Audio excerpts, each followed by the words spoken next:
जुलाई 1995 से लेकर करीब एक साल तक दिल्ली और उसके आसपास के इलाके के लोगों ने तंदूर में बनी हर किस्म की चीज़ खाना बिल्कुल बंद कर दिया था।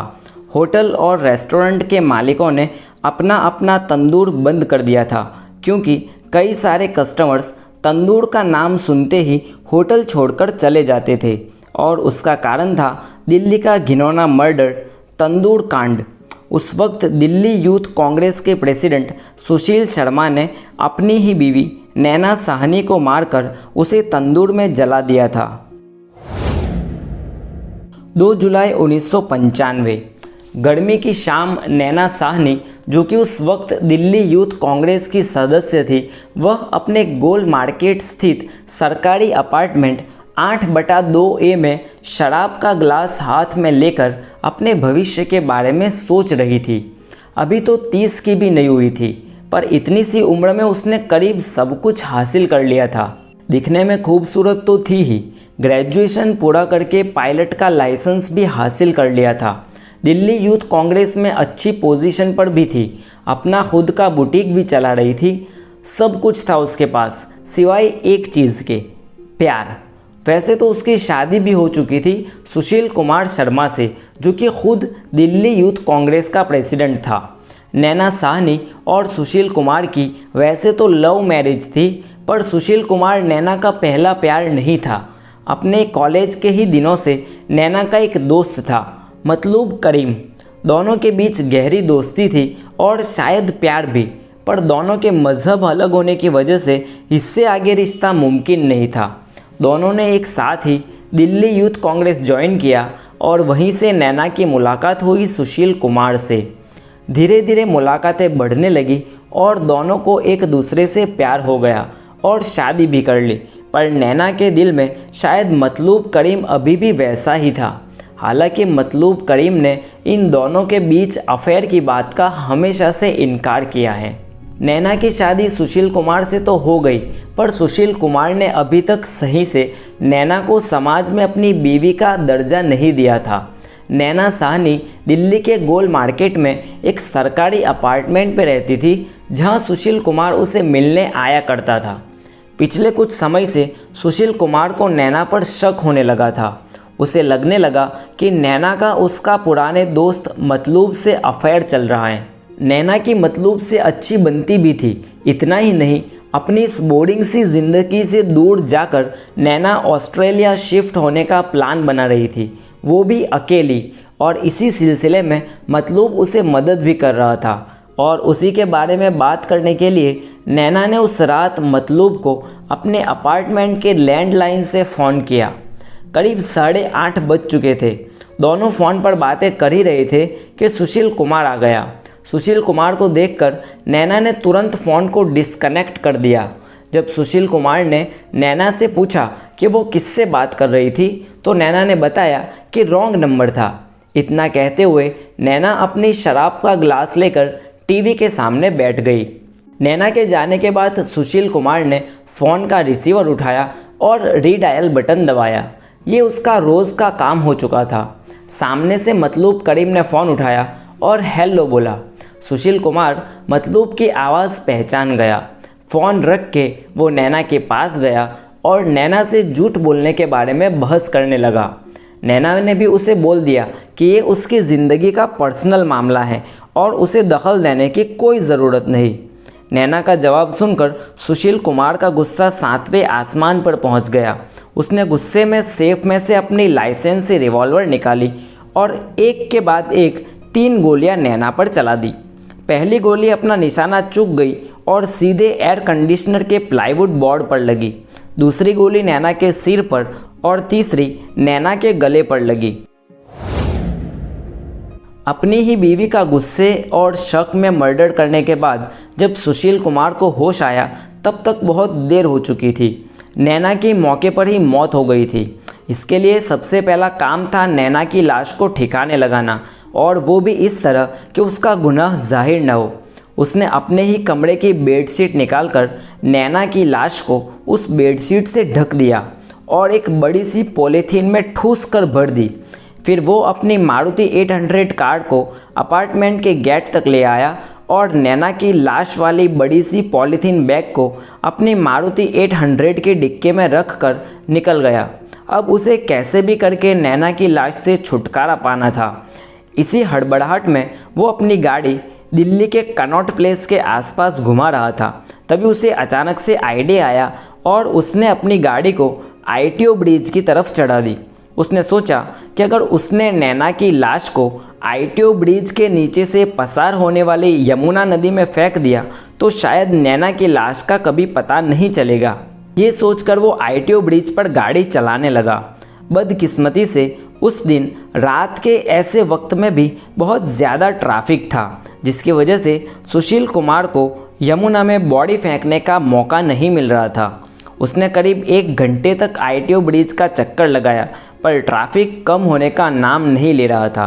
तभी अचानक उसे अपनी बगिया रेस्टोरेंट का आइडिया आया। दरअसल उस वक्त अशोक यात्री निवास में एक बगिया रेस्टोरेंट थी जिसका ठेका सुशील शर्मा के पास था, जिसे केशव कुमार नाम का मैनेजर मैनेज कर रहा था। आज उस जगह संगड़ीला होटल है। सुशील कुमार ने ITO ब्रिज से यू टर्न लिया और सीधा बगिया रेस्टोरेंट पहुंच गया। उस वक्त रात के 10:15 बज चुके थे। बगिया रेस्टोरेंट पहुंचकर सुशील कुमार ने पहले अपनी गाड़ी पार्किंग में लगाई और केशव कुमार को बुलाया। सुशील कुमार ने केशव को पूरी रेस्टोरेंट खाली करने का हुक्म दिया। सुशील शर्मा की बात सुनकर केशव भी उसका मुंह देखते रह गया। रात के 10:15 बजे थे अभी तो। होटल में कस्टमर का आना जाना अभी तो चालू था। लोग अपना खाना खा रहे थे पर सुशील कुमार ने सब बंद करने का आदेश दे दिया। नाइट शिफ्ट वाले वेटर्स को भी छुट्टी दे दी। सारे कस्टमर्स के जाने के बाद रेस्टोरेंट में सिर्फ 2 लोग बचे थे, सुशील शर्मा और केशव कुमार। सुशील शर्मा ने केशव को सारी बातें बताई और कहा कि मुझे किसी भी तरह इस लाश को ठिकाने लगाना है। केशव कुमार सुशील के पुराने साथियों में से था। सुशील शर्मा की बात सुनकर केशव पहले तो घबरा गया। फिर उसने सुशील से पूछा कि वो कैसे लाश को ठिकाने लगाएंगे। वो सुशील कुमार को मदद करने को तैयार हो गया। इस वक्त तक पूरा होटल बंद हो चुका था, सिर्फ एक तंदूर को छोड़कर, क्योंकि वैसे भी तंदूर को पूरा बूझने में वक्त लगता है। तंदूर को जलता देखकर सुशील कुमार के दिमाग में एक घिनौना आइडिया आया। वो केशव को बताता है कि लाश को इसी तंदूर में डालकर जला देते हैं। केशव कुमार सुशील को मदद करने के लिए तैयार हो गया। फिर वो दोनों कार की डिक्की से पॉलीथीन में भरी लाश को उठाकर किचन में लाए और पॉलीथीन को निकालकर लाश को उस जलते हुए तंदूर में डाल दिया।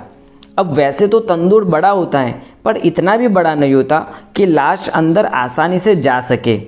सुशील और केशव कुमार ने जैसे तैसे मोड़कर लाश को तंदूर के अंदर डाला और ऊपर से कुछ लकड़ियाँ डालकर जलाने लगे। लाश अब तंदूर में जलने लगी। सुशील और केशव कुमार दोनों बाजू में खड़े होकर नैना की लाश को जलते हुए देख रहे थे। कुछ समय तक देखने के बाद सुशील शर्मा को लगा कि लाश काफ़ी धीरे धीरे जल रही थी। उसने केशव कुमार को रेस्टोरेंट में पड़े यूथ कांग्रेस के पुराने पोस्टर्स लाने को कहा और उसे भी तंदूर में डाल दिया। इसके बाद भी सुशील शर्मा को तसल्ली नहीं हुई। तभी उसकी नज़र वहाँ पर पड़े मक्खन पर पड़ी, जो कि रोटी पर लगाने में इस्तेमाल होता था। मक्खन को देखकर सुशील शर्मा को आइडिया आया और उसने थोड़ा सा मक्खन जलते हुए तंदूर में डाला। मक्खन डालते ही तंदूर तेज़ी से जलने लगा। ये देखकर सुशील शर्मा ने रेस्टोरेंट में हाजिर सारा मक्खन मंगवाकर उस तंदूर में डाल दिया, जिसकी वजह से आग बहुत ही तेज़ी से फैलने लगी और नैना की बॉडी और तेज़ी से जलने लगी। सुशील शर्मा और केशव कुमार अब तसल्ली से साइड में खड़े होकर नैना की जलती हुई लाश को देख रहे थे। मक्खन तंदूर में डालने के बाद नैना की लाश तो काफ़ी तेज़ी से जल रही थी, पर उसी मक्खन की वजह से आग की लपटें अब काफ़ी ऊपर तक उठने लगी। इतना ही नहीं, बटर और लाश जलने की बदबू अब आसपास के इलाकों तक फैलने लगी। बगिया रेस्टोरेंट के बाहर अशोक यात्री निवास में अनाड़ो देवी नाम की एक महिला, जो कि सब्जी बेचने का काम करती थी, उसने बगिया रेस्टोरेंट से ऊपर उठती आग की लपटों को देखा। उसे लगा कि रेस्टोरेंट में आग लग गई है। वो घबराकर चिल्लाने लगी। अनाड़ो देवी की चीखें सुनकर उस वक्त वहाँ पर ड्यूटी कर रहे कांस्टेबल अब्दुल नज़ीर कुंजू आया और उसने भी देखा कि बगिया रेस्टोरेंट से आग की लपटें निकल रही है। अब्दुल नज़ीर कुंजू भागता हुआ रेस्टोरेंट के गेट तक गया, पर तभी मैनेजर केशव कुमार ने उसे वहीं दरवाजे पर ही रोक लिया। अब्दुल नज़ीर ने केशव कुमार को आग के बारे में पूछा तो केशव ने बताया कि दरअसल वो लोग यूथ कांग्रेस के पुराने पोस्टर्स जला रहे हैं। कुंजू ने केशव कुमार को बताया कि आग के लपटें कुछ ज़्यादा ही बड़ी हैं और उसे डर है कि आग आसपास के घरों में ना फैलने लगे, पर केशव कुमार ने कांस्टेबल कुंजू को समझा बुझाकर वहां से वापस भेज दिया। कांस्टेबल कुंजू वहां से चला तो गया, पर उसे तसल्ली नहीं हो रही थी। कांस्टेबल कुंजू घूमकर रेस्टोरेंट की दूसरी साइड पर गया और वहां से बड़ी सी दीवार को फांदकर रेस्टोरेंट में घुसा। केशव कुमार ने उसे वहां भी देख लिया और कुंजू को रोकने के लिए गया, पर कुंजू इस बार ज़बरदस्ती तंदूर तक पहुंच गया। जैसे ही कांस्टेबल कुंजू इस तंदूर के करीब पहुंचा, वहां का नज़ारा देखकर उसकी आंखें फटी की फटी रह गई। जलते हुए तंदूर में कांस्टेबल कुंजू को किसी इंसान की जलती हुई बॉडी नजर आई। वो भागता हुआ रेस्टोरेंट के बाहर गया और अपने वायरलेस से करीब के थाने में पुलिस को इस पूरी घटना के बारे में बताने लगा और साथ साथ फायर ब्रिगेड को भी फ़ोन करके बुला लिया। कुछ ही समय में बगिया रेस्टोरेंट में पुलिस फोर्स और फायर ब्रिगेड का मेला लग गया। अब तक रात के 1 बज चुके थे। दिल्ली की लगभग आधी पुलिस फोर्स अब बगिया रेस्टोरेंट पर आ चुकी थी। दिल्ली के उस वक्त के जॉइंट सीपी मैक्सवेल परेरा को पूरी घटना की जानकारी दी गई। वो भी उसी वक्त घटनास्थल पर पहुंच गए। सुशील शर्मा अब मौके की गंभीरता को भांपते हुए वहां से रफू चक्कर हो गया। पुलिस ने मौके पर ही केशव कुमार को गिरफ्तार कर कस्टडी में ले लिया और सबसे पहला काम तंदूर की आग बुझाने का किया गया। अभी तक तंदूर में पड़ी नैना की लाश आधी से ज़्यादा जल चुकी थी। उसकी अंतड़ियाँ सब बाहर आ चुकी थी। लाश इस कदर जल चुकी थी कि उसकी पहचान भी मुश्किल थी। नैना की लाश को उसी वक्त दिल्ली की लेडी हार्डी मेडिकल कॉलेज में पोस्टमार्टम के लिए भेज दिया। इधर पुलिस केशव कुमार से अपनी पूछताछ शुरू करती है, पर केशव कुमार पुलिस को सीधा जवाब देने के बजाय घुमाता रहता है। अगले दिन जब पोस्टमार्टम की रिपोर्ट आई, तब जाकर पुलिस को सिर्फ इतना पता चला कि ये लाश किसी औरत की है और पोस्टमार्टम रिपोर्ट में मरने की वजह आग से जलकर मरना बताया गया। पुलिस अभी तक क्लूलेस थी, क्योंकि ना तो पोस्टमार्टम के बाद लाश की पहचान हुई और ना ही केशव कुमार अपना मुंह खोल रहा था। अगले दिन जब दिल्ली की जनता ने इस घटना के बारे में अखबारों में पढ़ा, तो हर कोई इंसान अंदर से हिल गया। छोटे बड़े हर इंसान के मुंह पर तंदूर कांड के बारे में चर्चा थी। इधर नैना साहनी के दोस्त मतलूब करीम ने जब इस घटना के बारे में पढ़ा, तब उसे कुछ शक हुआ और वो सीधा पुलिस स्टेशन पहुंच गया। वहां से वो सीधा हॉस्पिटल पहुंचा। वहां जाकर उसने नैना की लाश को देखा और एक अंगूठी से नैना को पहचान लिया। उसने पुलिस को बताया कि ये नैना साहनी है और उसको शक है कि उसका मर्डर उसके पति और दिल्ली यूथ कांग्रेस के प्रेसिडेंट सुशील शर्मा ने ही किया है, क्योंकि दोनों के बीच रिश्ते कुछ अच्छे नहीं थे। अब इस पूरे केस में पहली बार पुलिस के सामने 2 नाम थे, एक मरने वाली नैना साहनी का और मारने वाले सुशील शर्मा का। पुलिस ने सुशील शर्मा की खोज शुरू की, तब जाकर पता चला कि सुशील शर्मा उसी मर्डर वाली रात से गायब हैं। पुलिस का शक अब और गहरा हो गया। पुलिस अब सुशील शर्मा के उस गोल मार्केट वाले फ्लैट में पहुंचती है और वहां जाकर उस अपार्टमेंट की तलाशी लेती है। वहां पुलिस को खून के निशान, फायरिंग के निशान और खाली बुलेट के शेल मिलते हैं। बुलेट के शेल और गोलियों के निशान देखकर पुलिस और उलझन में पड़ गई, क्योंकि पोस्टमार्टम रिपोर्ट में तो मौत का कारण जलकर मरना बताया गया था। इस उलझन का हल निकालने के लिए उस समय के दिल्ली के उपराज्यपाल प्रसन्नाबाई करुणाशंकर ने नैना की लाश का दोबारा पोस्टमार्टम करने का सुझाव दिया और इस बार 3 अलग अलग हॉस्पिटल के डॉक्टर ने मिलकर नैना की लाश का पोस्टमार्टम किया। इस बार के पोस्टमार्टम में नैना की बदन से 2 गोलियों के निशान मिले। अब तक ये कंफर्म हो चुका था कि जलाने से पहले नैना को 2 बार गोली मारी गई थी।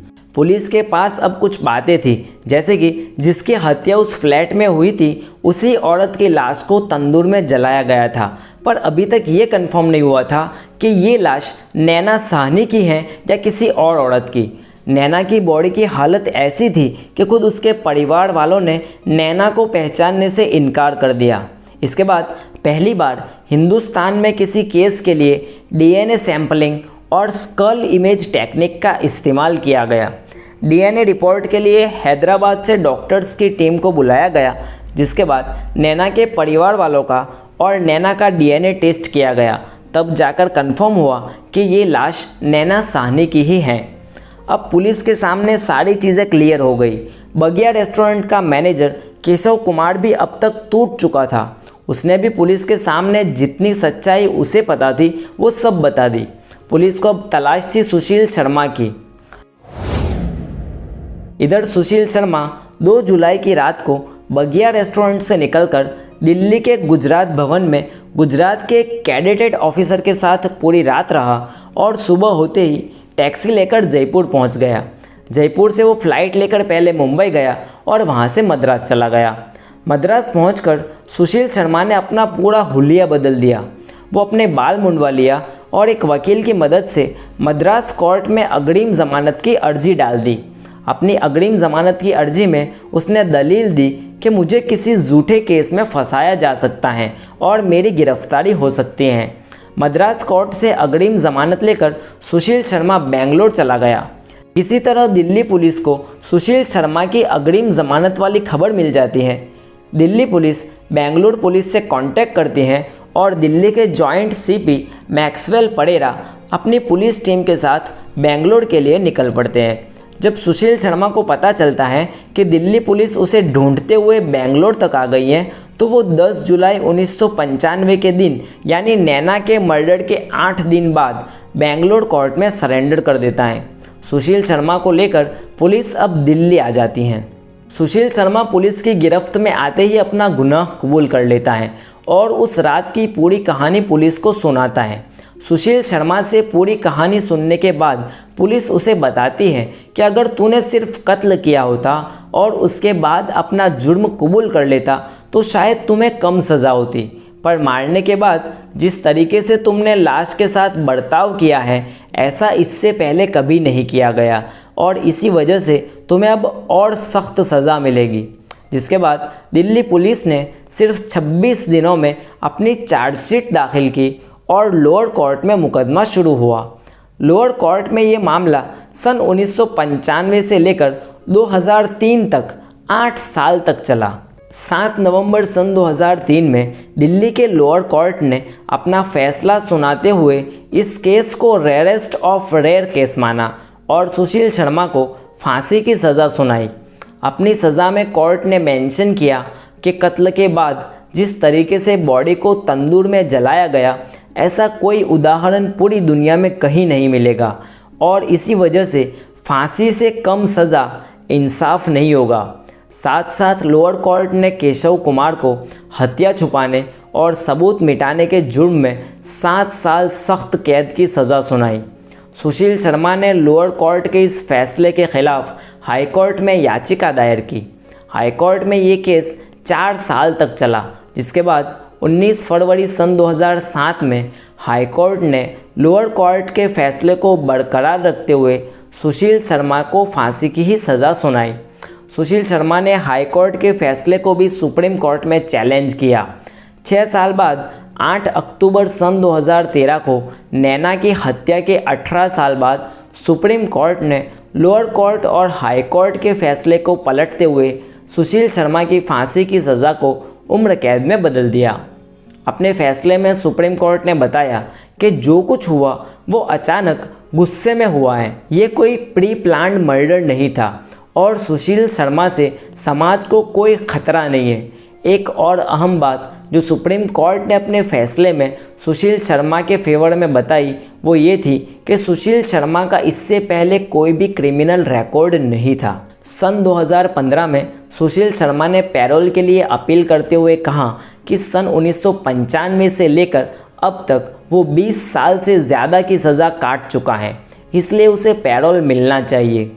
कोर्ट ने भी सुशील शर्मा की इस अपील पर उसे बिना किसी शर्त के पैरोल पर रिहा कर दिया, पर उसके कुछ वक्त बाद ही नियमों के तहत उसे वापस जेल जाना पड़ा।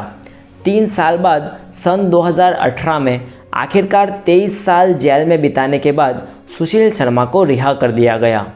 जेल से रिहा होने के बाद सुशील शर्मा ने कई न्यूज़ चैनल को इंटरव्यू दिया और सब में उसने एक बात बताई कि उस एक लम्हे के गुस्से और शक के कारण उसकी पूरी ज़िंदगी बर्बाद हो गई। नैना साहनी केस हिंदुस्तान में बहुत सारे कारणों की वजह से जाना जाता है। ये पहला केस था जिसमें लाश का 2 बार पोस्टमार्टम किया गया। इतना ही नहीं, हिंदुस्तान में पहली बार डीएनए टेस्ट और स्कल इमेजिंग टेक्निक का इस्तेमाल किया गया। इस केस से हमें बहुत ही ज़रूरी सीख ये मिलती है कि गुस्से में लिया गया एक कदम इंसान की ज़िंदगी बदल कर रख देता है। तो ये थी तंदूर कांड की पूरी कहानी। अगर वीडियो पसंद आया है तो प्लीज़ इसे लाइक कीजिए, हमारे वीडियो के बारे में अपनी राय कमेंट कीजिए और हमारे चैनल डार्क क्राइम्स को सब्सक्राइब कीजिए।